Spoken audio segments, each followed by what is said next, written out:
You've had the distinct honor and pleasure of having some of your emails, many of your emails, released to the public over the last few days. And there have been questions or controversy, some ginned up, but some questions raised about some of them. And I want to get you on the record addressing some of them. There was an email sent to you from an executive at EcoHealth Alliance, and this is one of the companies that funded some of the research at the Wuhan lab.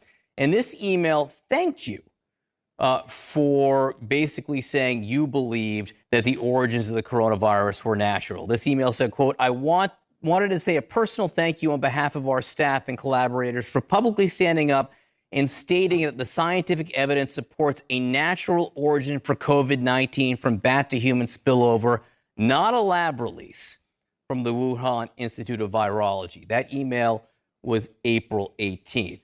Now, there are some of your critics who say this shows you have too cozy of a relationship with the people behind the Wuhan lab research. What do you say to that?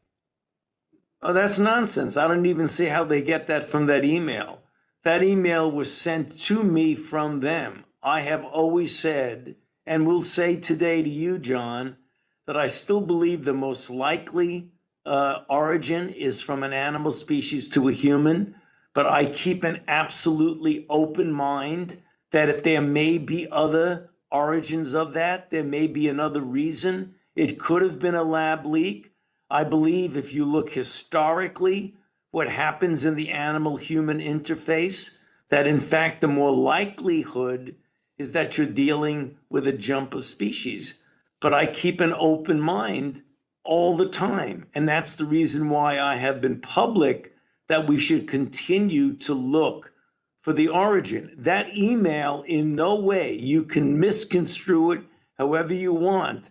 That email was from a person to me saying, thank you for whatever it is he thought I said. And I said that I think the most likely origin is a jumping of species. I still do think it is, at the same time as I'm keeping an open mind that it might be a lab leak.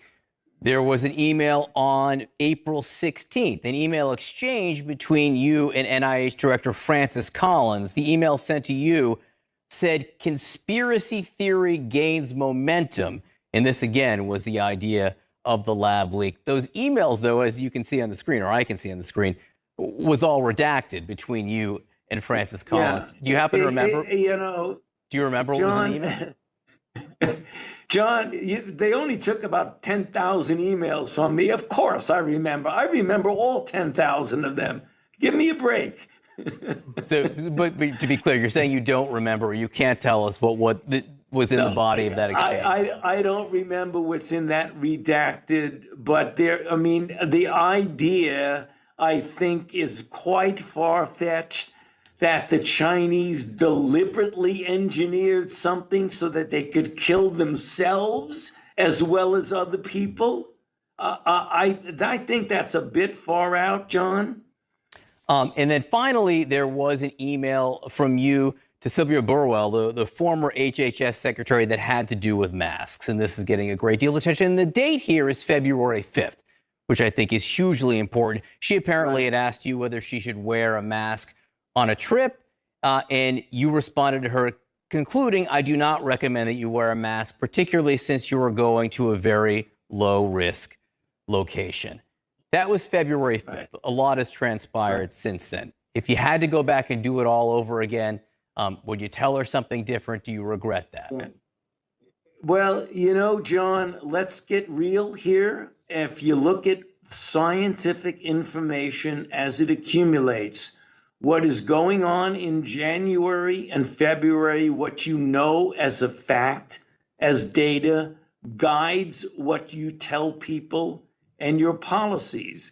If March, April, May occur, you accumulate a lot more information and you modify and adjust your opinion and your recommendation based on the current science and current data.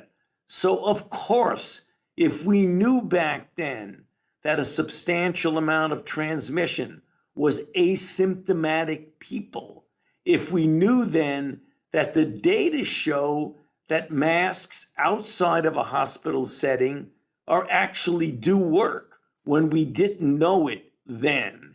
If we realized all of those things back then, of course, you're asking a question, would you have done something different if you know what you know now? Of course people would have done that. That's so obvious.